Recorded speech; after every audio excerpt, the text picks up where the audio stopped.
Hey, what's going on, everybody? Just wanted to come out, put out a little video, kind of a PSA, but not your normal motorcycle safety PSA. Because if you're into motorcycles, you've ridden motorcycles, you know anything about motorcycles, you know they're inherently dangerous. I mean, you have a gas tank on top of a motor surrounded by nothing. And also given the fact that nobody pays attention and looks for us, especially when they're on their cell phones or, trying to eat that Big Mac while they're driving. But what I want to talk about is like rider safety, trying to go over your limits or push yourself to the point of exhaustion. Just, that you got to pay attention to these kind of things, get off the bike every once in a while, stretch, don't just try to hammer it all out. I mean, that's fine, but it can be done and lots of people do it. But I had an incident on my way to Milwaukee for Harley Davidson's 120th anniversary party. I was going from St. Louis, Missouri to Milwaukee in one day. It was about 400 miles, give or take.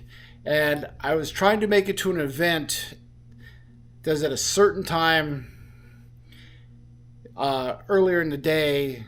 And I got up earlier than I'd been getting up on this trip, on my trip there.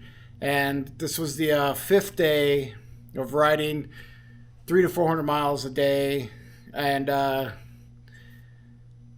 so I got up super early, left earlier than I'd been leaving on this trip. Was starting to feel like, I'm drowsy, I'm getting tired again. So I'd pull off every chance I'd get, basically every time there was a rest area, which, as you progress across America towards the Midwest and to the East Coast, they have rest areas pretty frequently. Not like they do here on the western part of the country where they're few and far between on certain highways.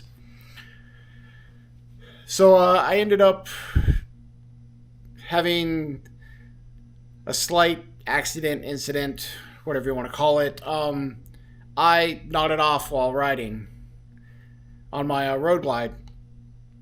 Now, I was in the far left lane, and luckily for me, there was the concrete barrier, K-rail, whatever you want to call it, and I slid into that, which then woke me up because I noticed that my leg was sliding across it, and I rashed up my leg and was dragging my foot, and I didn't realize until a couple days later that I actually burned the back of my leg on the primary.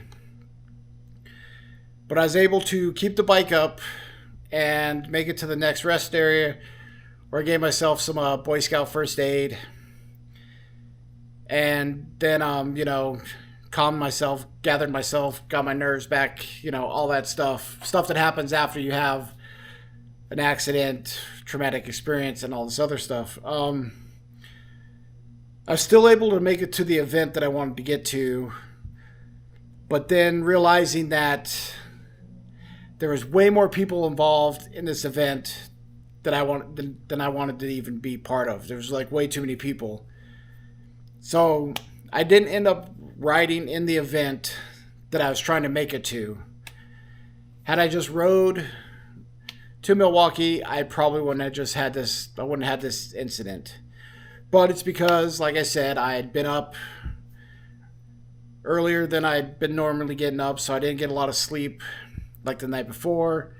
Still trying to deal with, crossing time zones.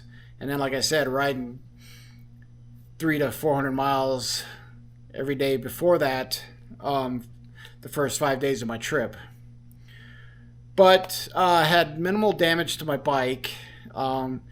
Scratched up my saddlebag latch and my crash bar that I have from Santoro Fabworks, which I highly recommend them.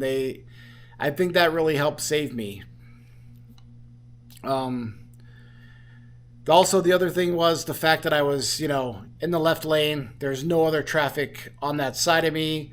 I mean, I was lucky it was an inanimate object that I ran into. Nothing like a semi truck, a car, a regular guardrail, or even like the post with the three strands of big wire that's prevalent throughout the country, are no guardrail at all, to where you're riding through the median and that's often grass, it's unlevel and everything else like that. But I just want to say, just be cognizant of what you're doing that day. Focus, keep yourself focused, keep yourself hydrated. If you feel like you're getting tired, pull over, rest up, take a break, shake it all out. Because riding motorcycles is actually fun. It is one of my favorite pastimes. And, when the day comes and they tell me I can't ride a motorcycle anymore, I don't know what's going to happen. It'd be like my grandpa when they told me he couldn't do concrete anymore at 81 years old. And, shit just goes downhill. So in closing, I just want to say, be safe out there. Keep the rubber side down. And hope to see you guys around.